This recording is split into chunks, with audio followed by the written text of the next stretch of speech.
নমস্কার, আমি শ্রীগুরু আচার্য বলছি। রাহুর দশা থেকে মুক্তি পেতে গেলে আপনাকে কি করতে হবে? রাহুর দশা থেকে আপনি যদি মুক্তি পেতে চান তাহলে আপনি প্রতিদিন কোনো কালো পশু কিংবা পাখিকে খাওয়ান। কালো কাক হতে পারে, কালো কুকুর হতে পারে, কালো গরু হতে পারে, যে কোনো কালো পশু কিংবা পাখিকে আপনি প্রতিদিন কিছু না কিছু খাওয়ান। এছাড়া আপনি কোনো ভিখারিকে সপ্তাহে একদিন অন্ন দান করতে পারেন। রাহুর প্রভাব পড়লে সবসময় একটা জিনিস মাথায় রাখতে হবে, পরিষ্কার পরিচ্ছন্নতা ভাবটা, যেটা বিশেষ করে বাড়ির বেডরুম কিংবা রান্নাঘর। রান্নাঘরে বিশেষ করে দেখতে হবে গ্যাস ওভেন, রান্নার যে কোনো কোণায় সব সময় পরিষ্কার পরিচ্ছন্নভাবে থাকতে হবে।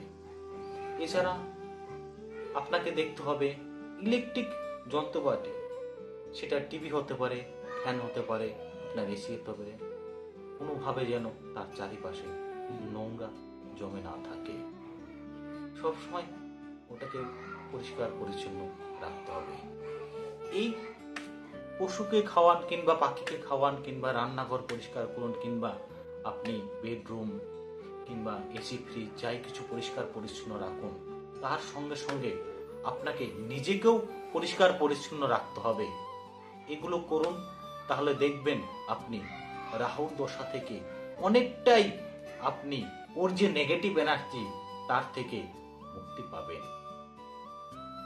তাছাড়া আপনাকে রাহুর যে মন্ত্র আছে, প্রতিদিন স্নান করার পরে কিংবা ঘুমানোর আগে একবার করে, 3বার না পারলেও একবার করে আপনি জপ ক্রিয়া করুন। দেখবেন আপনি রাহুর নেগেটিভ এনার্জি থেকে